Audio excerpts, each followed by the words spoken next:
Kärnä, que, com sabeu, és diputat del Parlament finlandès, també ha sigut alcalde d'Enontekiö i ha tingut un paper molt important, com sabeu, en relació amb el procés, ha donat el seu suport, és una persona molt documentada en relació amb el tema, ha tingut molta projecció internacional, però sobretot a Finlàndia, i ens està ajudant molt per internacionalitzar el procés. És un tema realment molt important. La nostra idea avui és de, sobretot, donar-li protagonisme a ell, però primer Eduard José Cunyera presentarà el col·lectiu per la República. Hola, bon dia. Gràcies abans que res per vindre, que sabem que són dates una mica complicades. Aprofitant que teníem en Mikko Kärnä aquí, a qui voldria agrair, junt amb la resta de col·laboradors, thank you, Mikko, and thank you, the rest, Jane and Ann. Doncs volíem introduir el col·lectiu UAB per la República, ja que pensàvem que era un bon moment, tot i les dates. Bàsicament, en una de les recents assemblees ja es va decidir, no us llegiré tal qual, però que tots sapigueu, i aquí teniu informació, que som un col·lectiu que s'organitza arran del retrocés democràtic que es viu a Catalunya i que pretén denunciar aquesta situació, així com l'existència de presos polítics i exiliats, i mostrar que la comunitat universitària no pot ser indiferent a la realitat política, que és el sentiment que alguns tenien.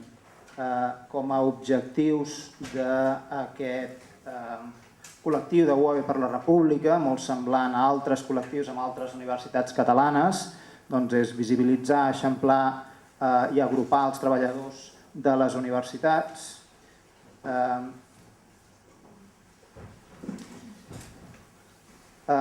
i defensar la República proclamada al Parlament de Catalunya a finals d'octubre, defensar a la UAB el respecte als drets civils i polítics de tota la ciutadania, establir una plataforma que ajudi a canalitzar i fer visible el moviment republicà amb el campus de la UAB i altres indrets, i comptar amb experts, perquè tenim lògicament al campus de la UAB molts experts en diferents àmbits, promoure i divulgar l'ideari republicà en l'àmbit social i universitari, treballar per aconseguir representació als òrgans de govern, especialment al claustre, de forma semblant al que va passar amb les eleccions al claustre de la UB, de la central, no fa pas gaire, amb la que hi havia candidatures de candidats dintre del moviment republicà de UB per la República, i en general fer xarxa dels diversos col·lectius sobiranistes i independentistes, perquè més d'uns de nosaltres ens hem trobat en diferents assemblees i molts de nosaltres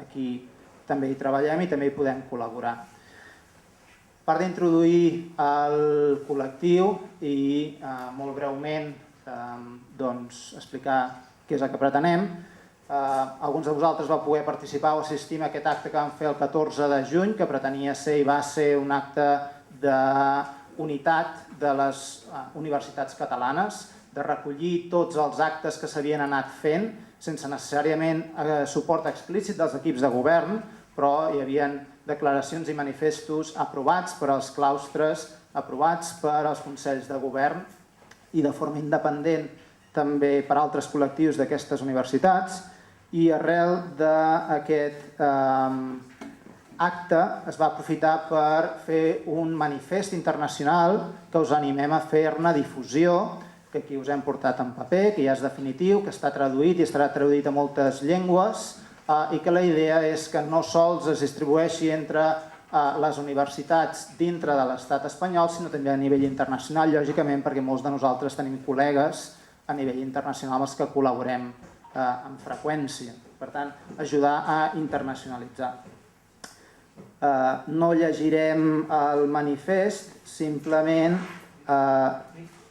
que sapigueu que amb aquest web, amb aquest bloc d'universitats pels drets civils i la democràcia, que qualsevol pot tindre-hi accés, doncs tant hi ha el recull dels diversos actes que s'han anat fent, com el d'avui mateix, les declaracions de les diverses universitats, els actes que s'han anat fent i, com us deia, aquí aquest manifest internacional que bàsicament recull inicialment allò que es recull a nivell europeu, que és amb la, si no m'equivoco, amb la declaració de drets humans i civils, amb aquesta Carta Europea, i a partir d'aquí reclama el que reclamem tots, que els problemes polítics es resolguin políticament, que es respectin els drets civils, que es respecti el dret a la representació i que s'alliberin els presos polítics i puguin tornar a casa els exiliats. De nou, això actualment ja està disponible, actualment encara no es pot fer la recollida de signatures, però estarà disponible i es podrà fer la recollida de signatures, i aquesta recollida de signatures es farà amb totes les garanties a través de, igual que s'han fet altres iniciatives, a través d'ANC. Així que estarà disponible properament i a través de xarxes ja us ho farem saber. Us animem a que us el llegiu, us animem a que ho feu difusió i, lògicament, a recollir adhesions. Thank you very much. Moltes gràcies. It's a real pleasure to welcome you, Mikko, to Barcelona, to the Autonomous University of Barcelona. We're enormously grateful for your work in internationalizing the process in Europe and elsewhere, and also, of course, your work within Finland. The structure of this session is going to be that you'll have the floor for about 15 minutes, but basically what we'd like to do, of course, is to have an exchange of ideas between the audience, the participants, and yourself. So, with no further ado, I give you the floor. Jo puc fer alguna traducció, però en principi es farà la sessió en anglès. Moltes gràcies. Thank you. Yes, hello everyone, and I'm so sorry I have to speak English to you. My Catalan is not that good, but next autumn I will be taking a language course, which we are holding in Finland, so maybe next time when I am here I can speak Catalan to you. We have had several conferences and events here in Catalonia, and the questions which are most asked from me, most frequently asked questions are why? Why are you so interested about the situation here in Catalonia? And there are several reasons for this. I think this is a huge issue for the whole European Union. It is a crisis in the European Union, and I think it will greatly define how we are going to develop this union of peace.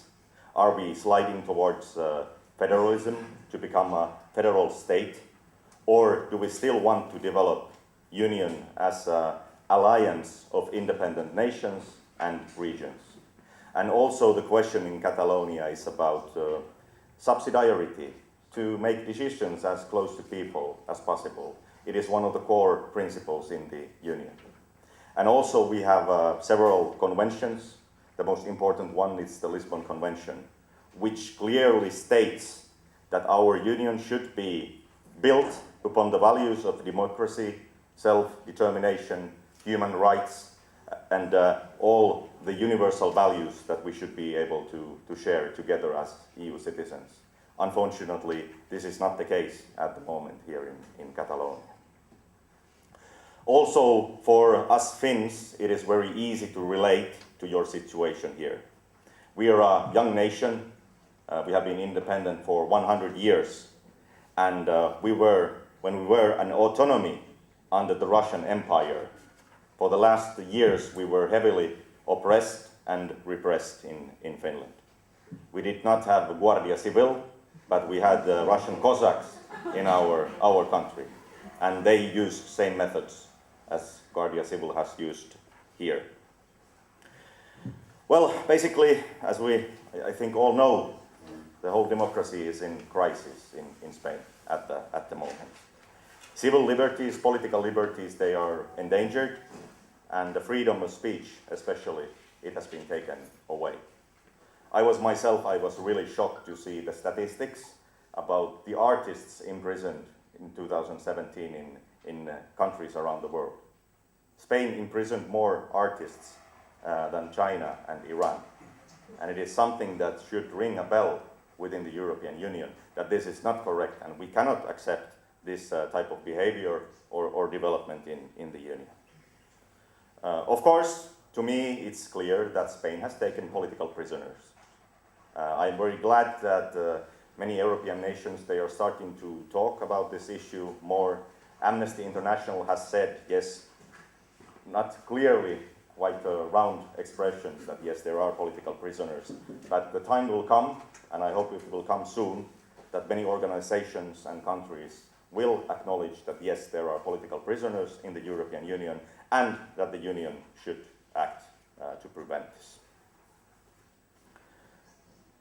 Many people have also asked what is the stance of Finland in the Catalan crisis. Well, I'm very proud of our government. Our government is still one of the few in Europe that condemned clearly the violence during the October referendum. There are still many countries, and the major countries in the Union have still not said anything about this. But Finland has said things. Many Finns are very interested in what is happening here in Catalonia, especially after President Puigdemont visited Finland.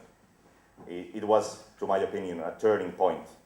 Before that, the biggest media wrote something about Catalonia, but now even the local newspapers are writing that what is happening here, and people are interested, and there is a great sympathy for Catalonia.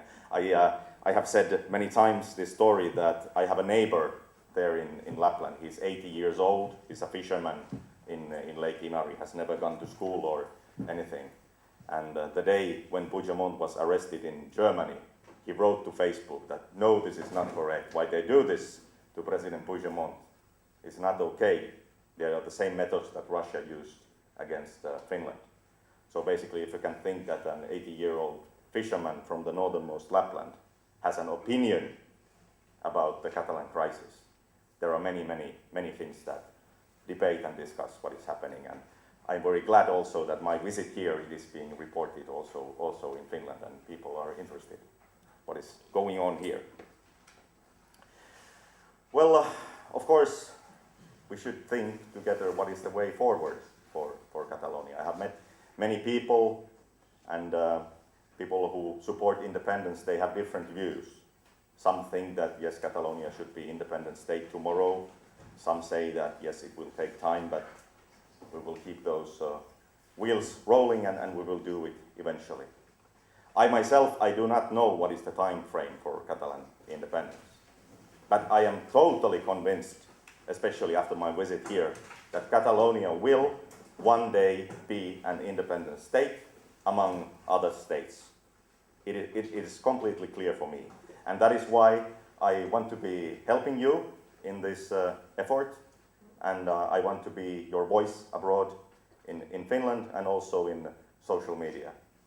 Actually, my occupation, according to El Pais, I read it yesterday, my occupation is Twitter activist. That is what they wrote. Yes, but thank you so much for having me, friends, and I hope for questions, and I will try to answer them as best as I can. Visca Catalunya.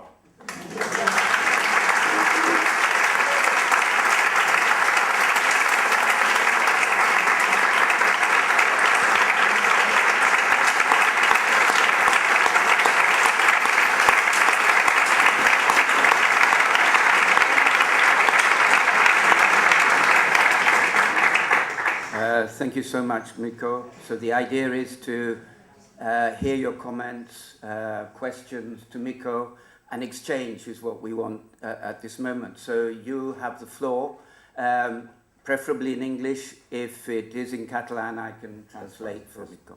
So who would like to kick off? Who would like? Yes, please.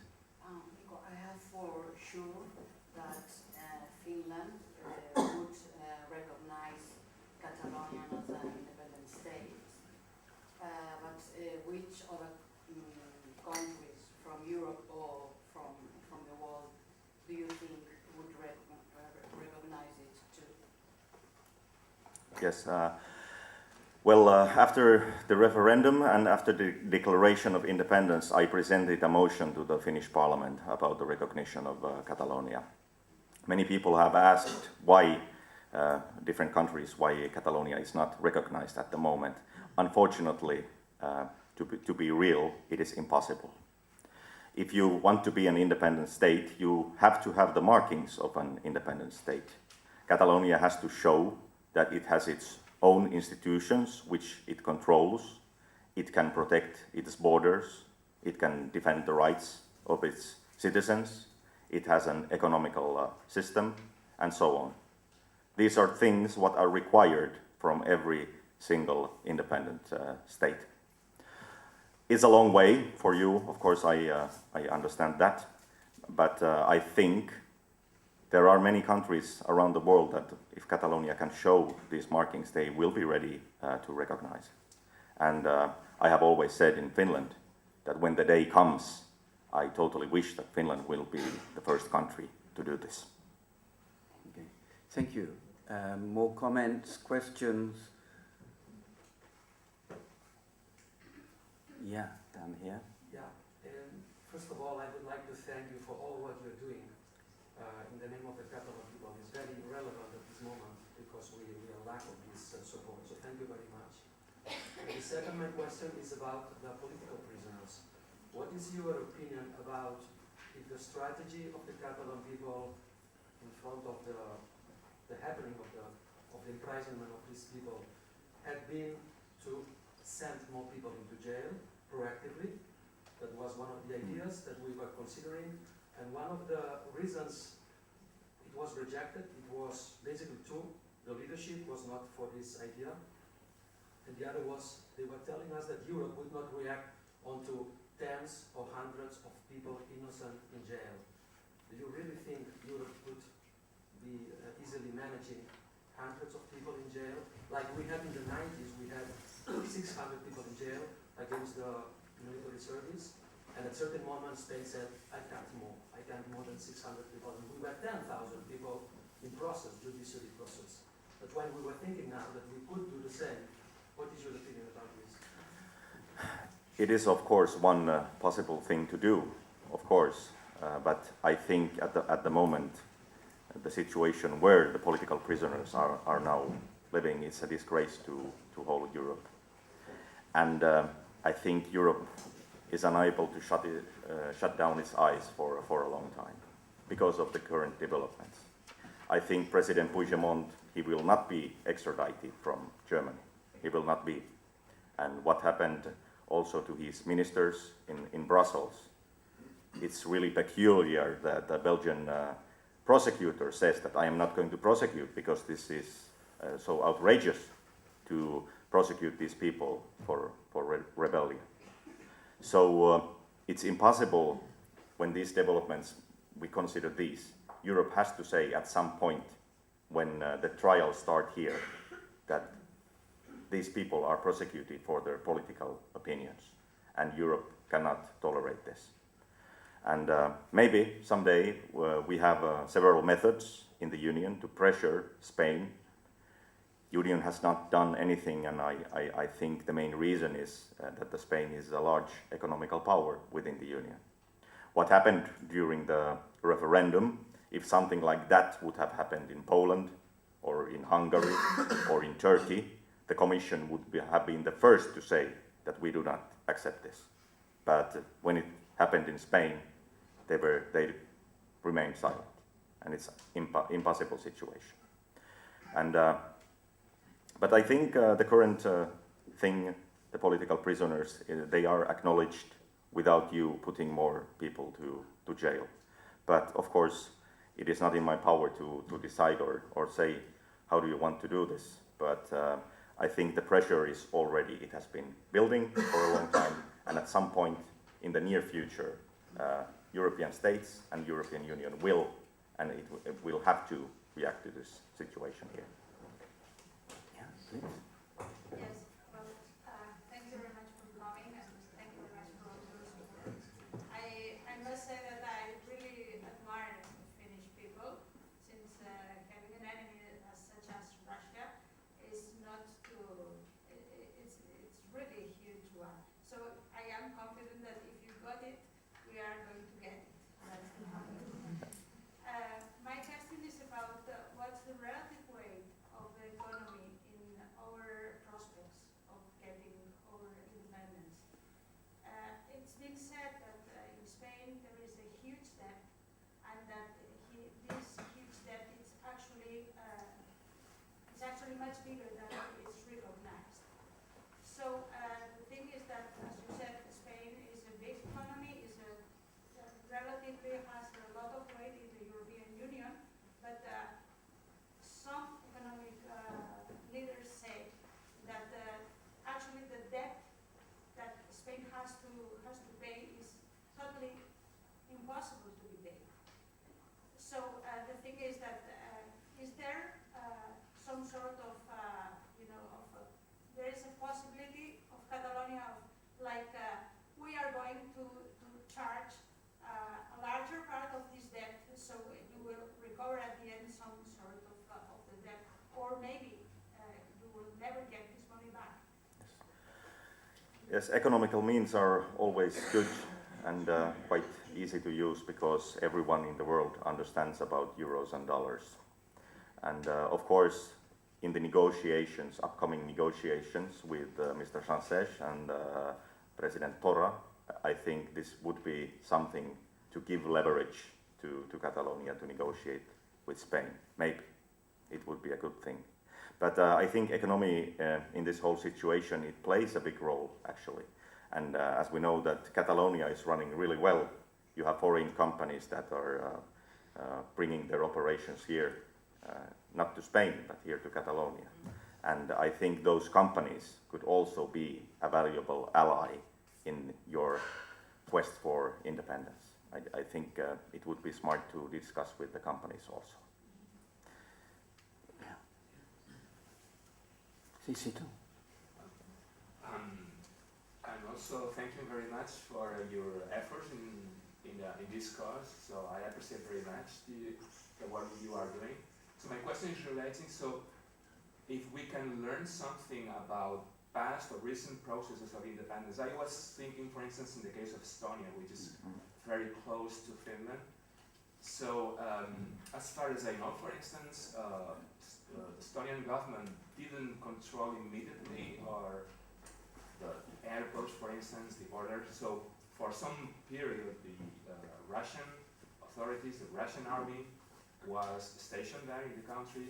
So it was not a sharp process. And on the other hand, taking into account that there are differences, so the Soviet Union is not the same situation as Spain, but maybe there are similarities or something that we can learn about other past process or independence processes. So what do you think about that? There is something that we can take from these recent developments, or what is your opinion about that? Yes, like you said, situation in Estonia was totally different because it gained its independence when Soviet Union basically collapsed as a nation, and the Baltic countries then became independent. But of course, there are many things to be learned from independent movements. For example, well, I could say it never comes easy. I think for Estonia, it was the easiest possible situation, but still they had several problems in their process. And I have always told also the story about Finland, when Finland became independent. When our parliament voted about it, it was basically 55% said that Finland should be an independent nation. 55%. And still, I think no Finn today regrets that Finland became an independent nation. No, it's a good thing for us. But the most valuable lesson, I think, in this is that independence never comes easy. And you have to be very determined and push forward with your agenda and the issue. And then finally, if you do it long enough, then you will gain it. That is my opinion.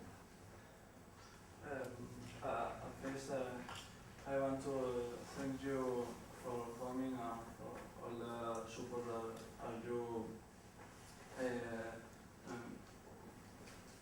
giving to us in all this process and this situation. And my question is that you say that Catalonia will be an independent state in the future.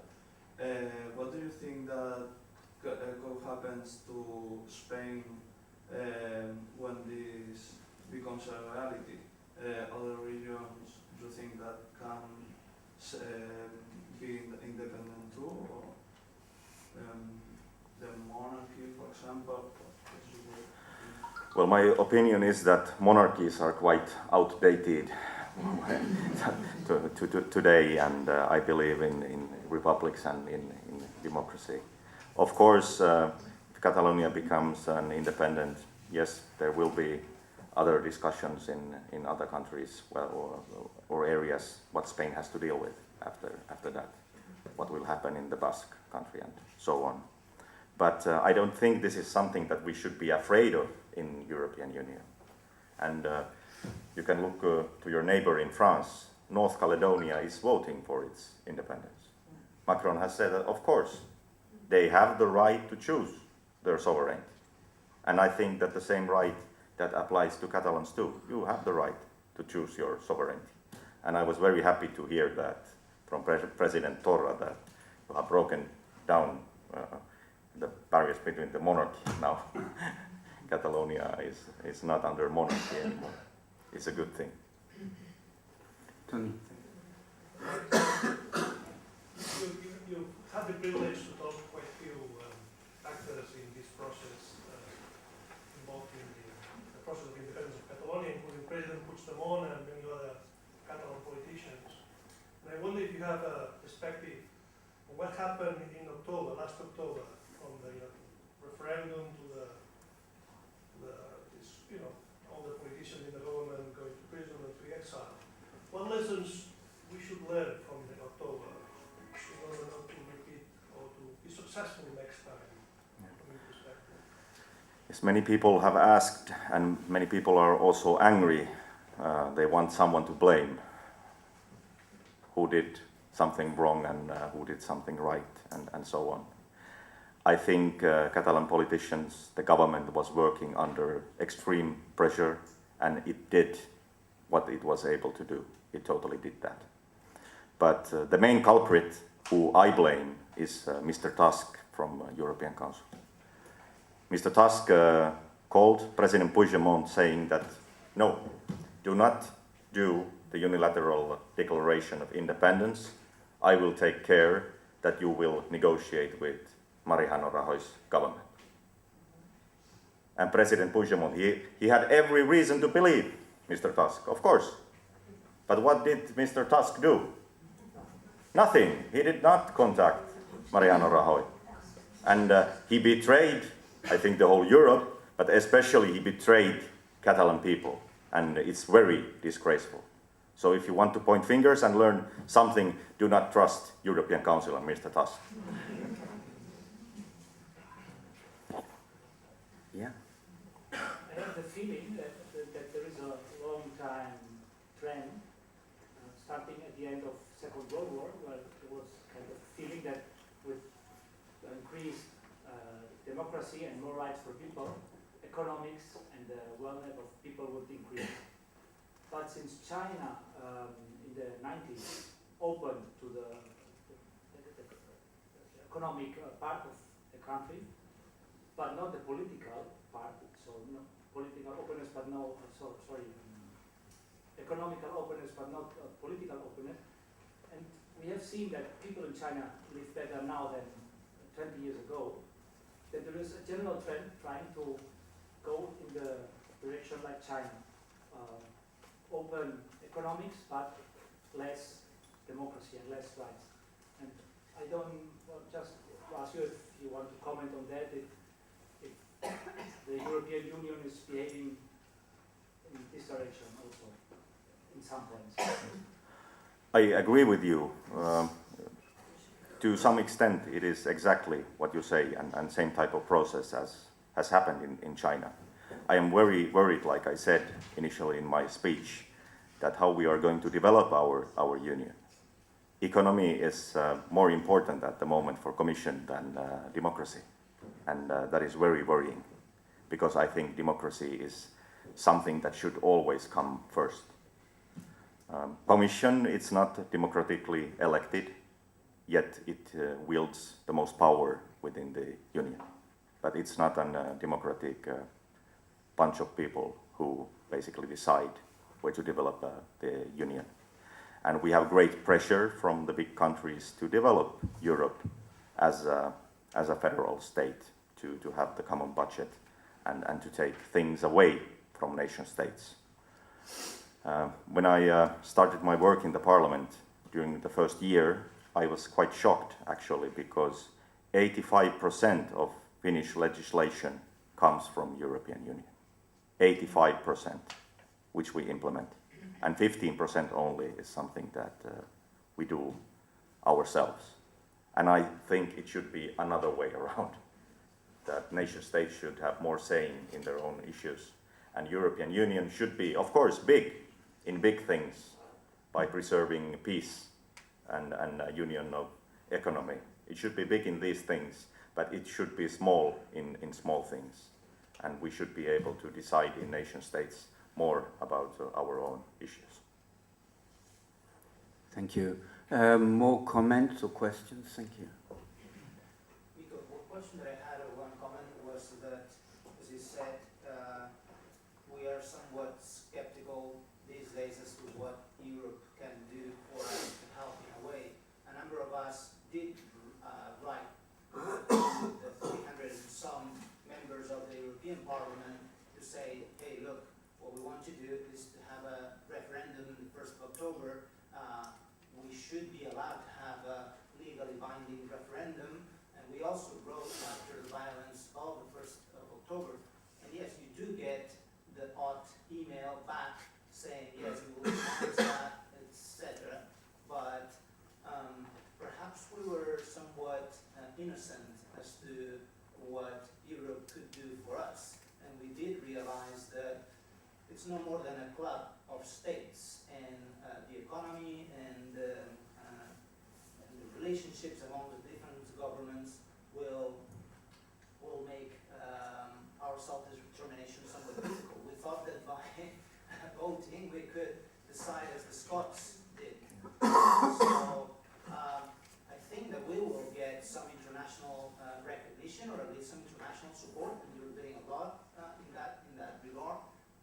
But I wonder if, I don't know that you can give us any recommendation, but we should also learn, and perhaps you can comment on that, that we should find a way to do what others have done and realize that we are the solution and we cannot depend on others to provide us that solution from outside. We have seen that democratic ways of voting perhaps will not be the way to do it. So we should find a way to become a state, as you just said, control the borders, etc. And we will also get some support international, but don't expect much from outside the borders, I wonder. So what's your comment on that, and how much can we do ourselves, how much can we depend on those outside? Because yes, if Tusk or whoever says, yes, we will help, that help never comes, will be another 300 years here. No, I don't think so. I don't think it will be 300 years, not that much. Of course, every independentist movement around the world, it's basically in the hands of the people themselves, of course. And that is the force that has to be relied on.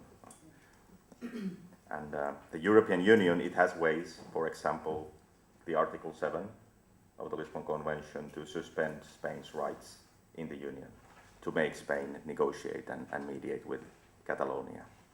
I think Europe at the moment is actually, there is a pressure to Spain behind the scenes to try to achieve something, to negotiate. And I have said that now it's a bit of a timeout for a couple of months because many countries are looking that is Sanchez able to do something. I am not very hopeful that he will be, but many countries are looking that will Sanchez achieve something with President Torra in their negotiations. The internationalization of the Catalan process, it has been very important. I think it's a great thing that people now know what is happening here. EU citizens know and the politicians know. And I was very happy to read that the delegations are opened again. That is the most important work, to lobby the issue of Catalonia abroad, to tell why Catalonia has the right to be independent nation and what it is going to do with its independence, to explain the situation. And I'm very happy that delegations will start their work soon abroad. So thanks for being here, for being there, and for standing up for us. My question is going to be not about the international, that is very important, but because we are in an academic environment. So, as you said, the independence is not coming for free. It's not easy. We need to stand up. So, in the last fall, we got the students. The students took the streets.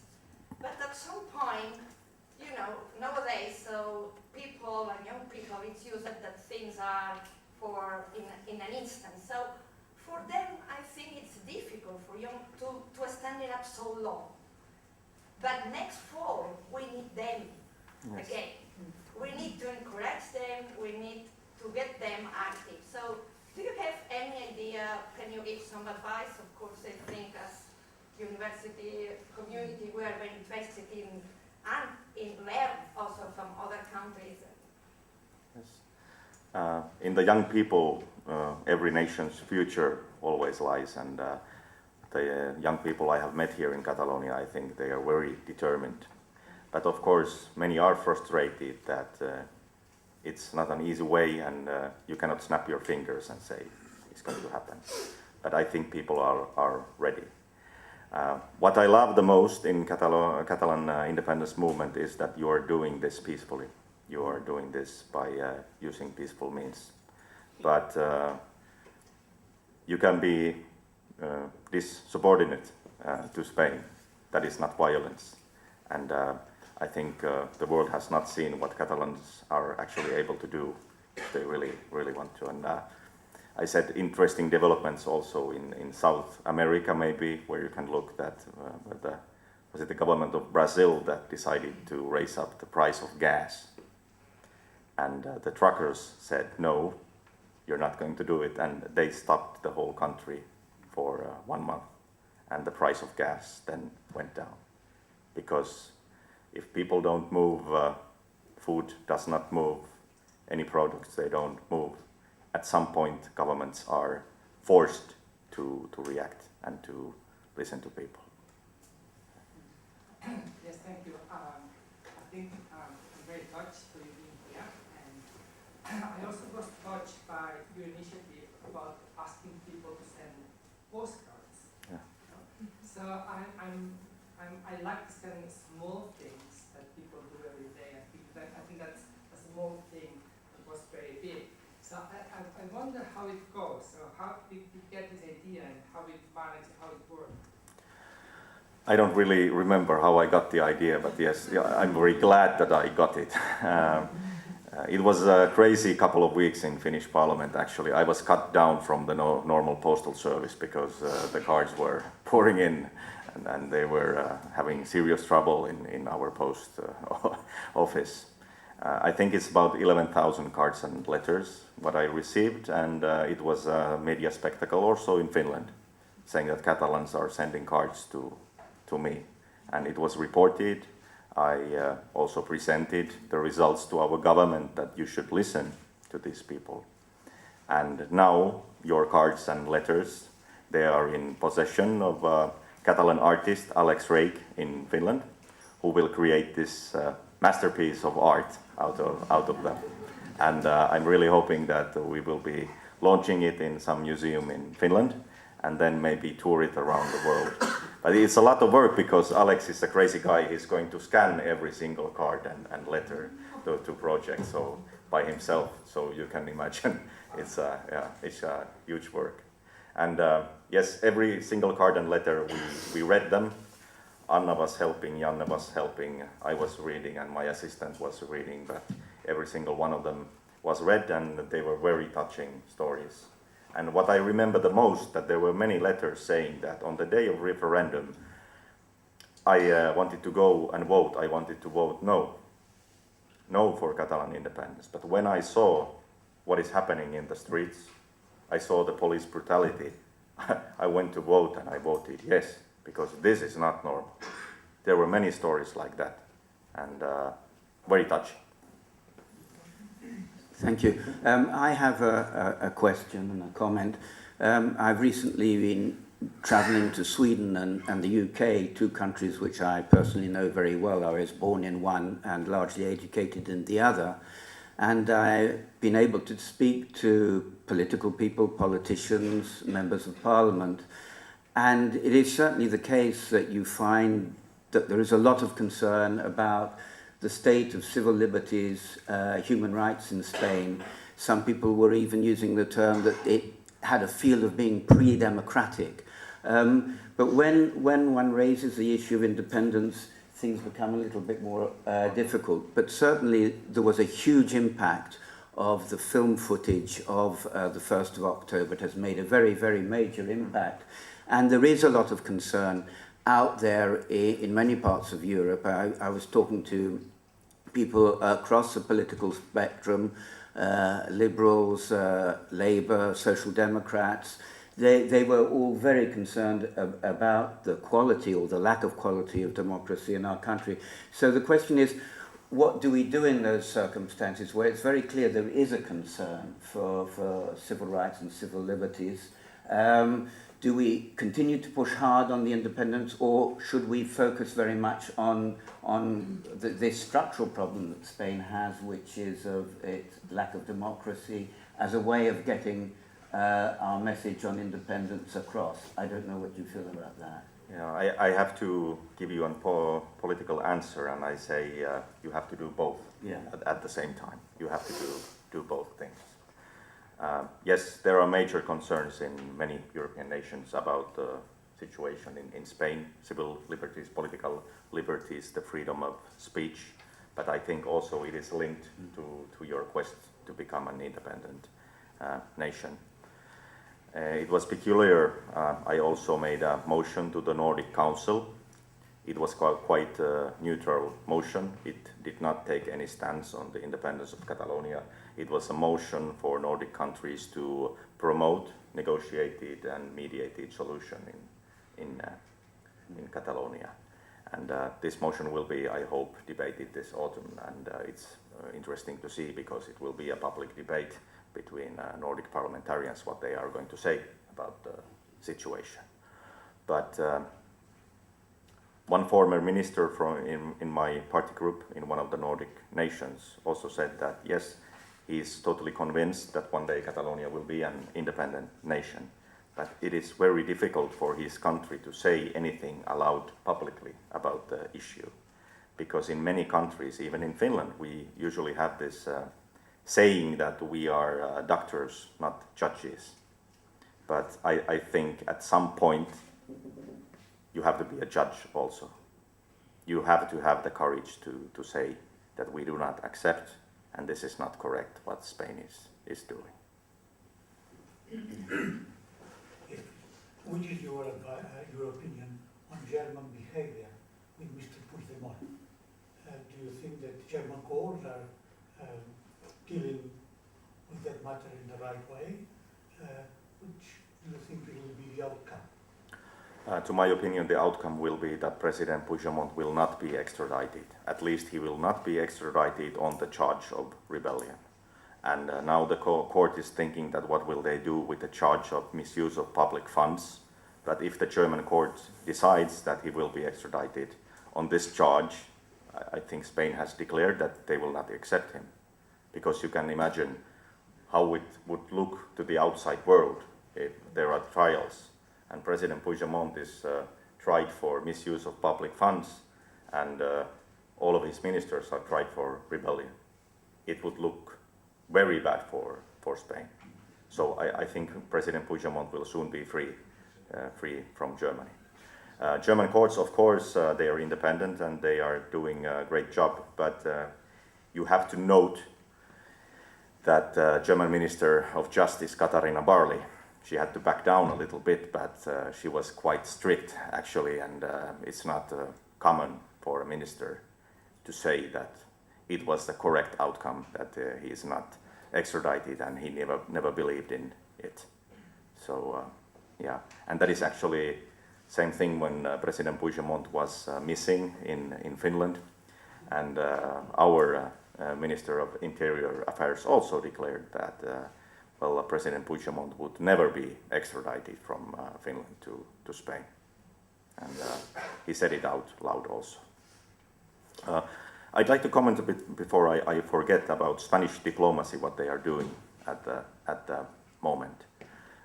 It's about threats to different countries, and I think Spanish ambassadors, they are not very liked around the world. And in Finland, my friend, the ambassador, has given me a great deal of trouble. He's been complaining to every possible place about my actions. He complained in the parliament because I had President Puigdemont as my guest. He has complained to the Minister of Foreign Affairs. He has complained to the Prime Minister, and so on. He has complained to so many places that nobody listens to him anymore. And that is what Spain is afraid. They're complaining because they want to shut the mouths of European politicians, of nations, to not speak about Catalonia, to look away. That is what they're trying to do. And I think the most important thing for us who are abroad and who sympathize with the cause, we have to be courageous and we have to speak out loud and say what we think about the issue. Because that is the way how you build the international pressure on Spain to find a solution one day. Thank you. And we thank you for that. If there are no more questions, I'll close this meeting. I didn't introduce myself. I'm Louis Lemkov. I work here at the Autònoma at the Institute of Environmental Science and Technology. And also I'm a member, of course, of the Collective for the Republic, the UAB Collective. The important thing is to have had Mikko here. We are, as many people have said, enormously appreciative of the work that you have been doing, that you continue to do. I think it's enormously important for us we have our own spokespersons, but to have a spokesman like you in Finland, in Europe, stating with such clarity what the situation here is of enormous benefit to us. And as I say, very, very appreciated. So really many thanks for being a spokesman, a supporter for the cause, to explain the process to people internationally. We know that the internationalization of the process is critical to getting independence. So thank you so much for being here. You're often here in contact with our people. Thank you for being a spokesperson and for being an ambassador for the process. Many, many thanks indeed. Thank you so much.